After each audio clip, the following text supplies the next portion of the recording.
Hi, I'm Kim Eddleston with the Entrepreneur and Innovation Exchange and FamilyBusiness.org.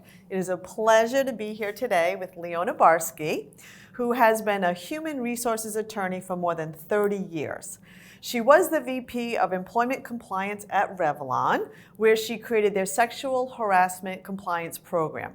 Leona also serves as a consultant, helping small and medium-sized businesses develop their sexual harassment and gender equity programs. It's a pleasure to have you here today. Thank you, Leona. Thank you for having me. I'm thrilled to be here. I hope I could be of assistance. So, the Me Too movement has gotten a lot of press, and we've seen it mostly focusing on large corporations, corporations in the media, in entertainment industry. But is it relevant for small businesses? And Yes. how? Yes, it's highly relevant for small businesses. The Me Too movement signifies a change in the social and cultural perspectives on what types of conduct and behavior would be tolerated and accepted in the workplace. And this goes far beyond what the legal definition of sex harassment would be. So you have a group of potential employees, or current employees, women, who are now speaking up and being assertive about what is okay and what isn't okay, whereas in the past, that might have not happened as much. I would suggest that small employers think about the type of workplace culture they have and what they want to create, and rather than focusing merely on, though important, compliance, legal compliance with sex harassment obligations, is to think about using a anti-harassment and sexual harassment policy and compliance program to create a workplace where all employees are treated with dignity and respect, and all employees feel safe and comfortable coming forward about particular issues that bother them. So I have to ask you, because there is some confusion. What is sexual harassment? How do they define it? How should a small business think about sexual harassment and gender equity? So, Title VII of the Civil Rights Act in the 1960s established gender, sex as a protected category in terms of potential discrimination, and various state and local governments followed and adopted that perspective. And then the case law developed the definition of what sex harassment is. So there are essentially two different types of sexual harassment.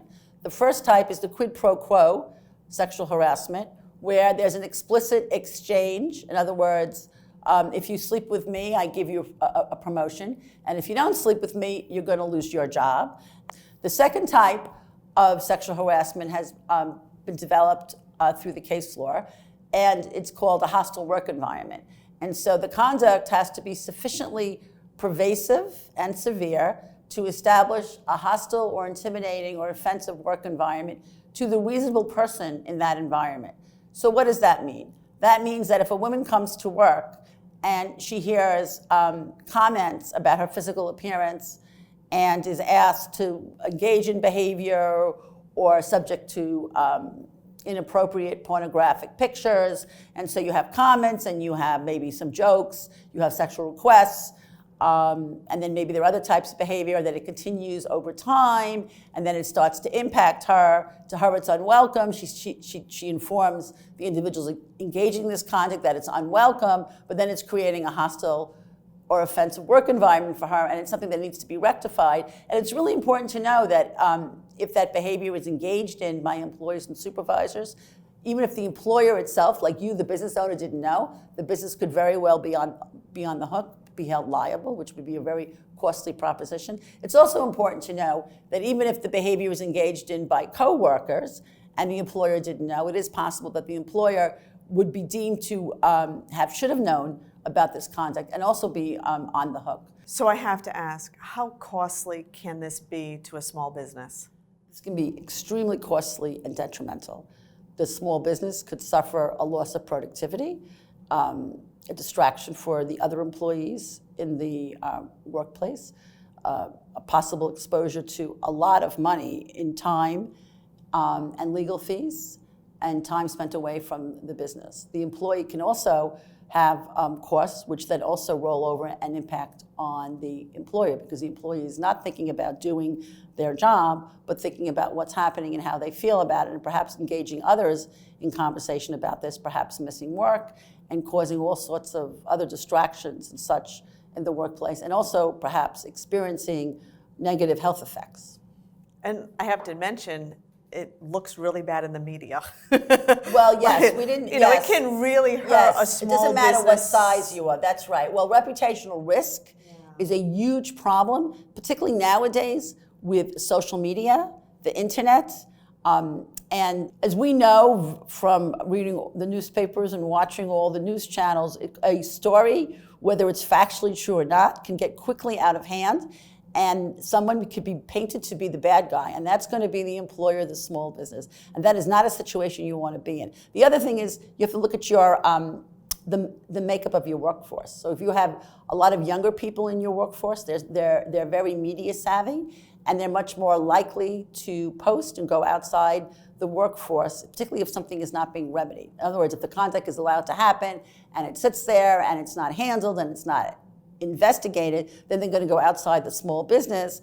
And that could actually be a real problem, because then there's a potential boycott issue, loss of customers, perhaps adverse consequences on the ability to raise additional funds to fund the company.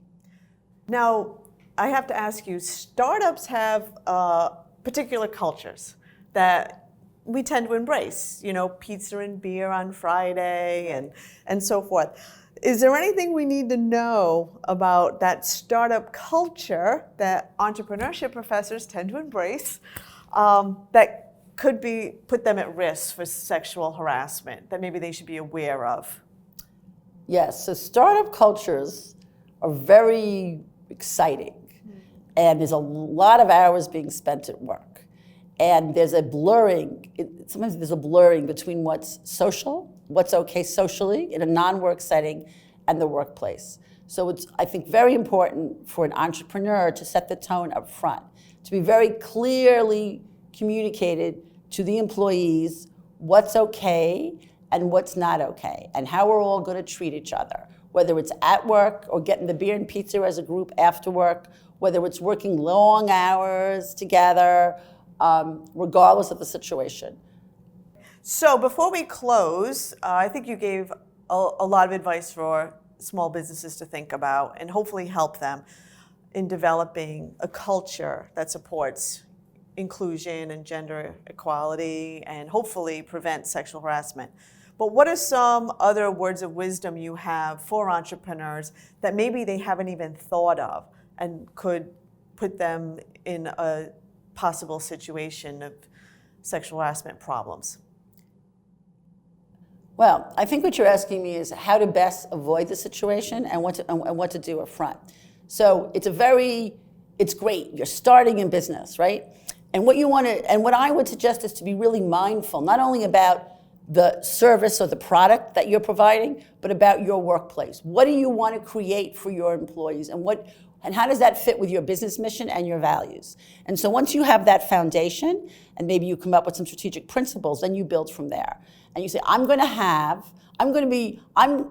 respect the diversity and inclusion issues. I respect my employees, who they are and where they are, and I value their contributions. So I want to have the most cutting edge, progressive, helpful compliance program that I can possibly have. So I'm going to put into place all the mechanisms, like a policy, a complaint and investigation procedure, and training. I'm going to take all the steps necessary so folks know what's okay and what's not okay, and what they can do about it, and that they're welcome to come to me early and quickly. I'm also going to let them know that we don't tolerate inappropriate conduct by people who come into contact with them in the workplace. So if you have a vendor, you have a customer, a supplier, an independent contractor, a subcontractor, a delivery person, that those individuals are not allowed to treat the employees poorly. So as the small business owner, you're not only responsible for your employees, but anyone who enters that door? Is that what you're saying? A vendor, a customer, a supplier, if they're treating your employees in an inappropriate way? So it's not that you're responsible for them as their employer. What you're responsible for is how your employees are being treated. And so if your employee, let's say the receptionist at the front desk happens to be a female, and someone is coming in on a daily basis and related to work, maybe it could be a customer or a client, and they're continually making comments to her about her appearance, perhaps asking her out, and being very persistent even when she indicates that no, thank you, no, the contact's unwelcome, she needs a place to go with that. She needs to be able to come to you as an employer, and then you take steps, appropriate steps, given the customer-client relationship, to educate that individual about what they're doing and to please ask them to stop.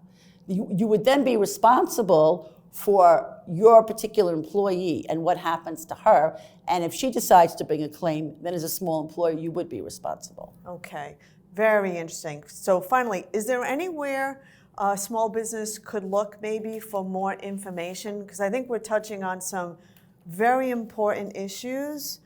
I think a lot of small businesses will want to create policies and hopefully create these cultures that you're mentioning, and they might not know where exactly to begin. So any kind of advice? Sure. So I have a couple of things that I would like to also mention.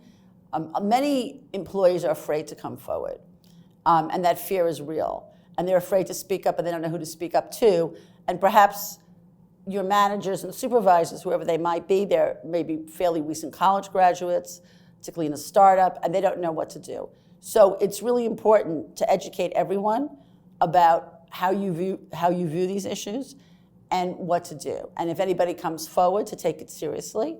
And an employee who comes forward should not be what's called retaliated against, treated badly or differently from coming forward or speaking up or helping another employee. And I think it's really helpful to make it clear that everyone, that we're all in this together, and that we share the responsibilities for creating the kind of workplace where employees are treated with dignity and respect, and they're safe, and there's a diverse, welcoming, and equitably focused environment. So finally, for a small business that is looking to gather more information on this, where should they look? Do you have any advice? Sure, I have a starting point.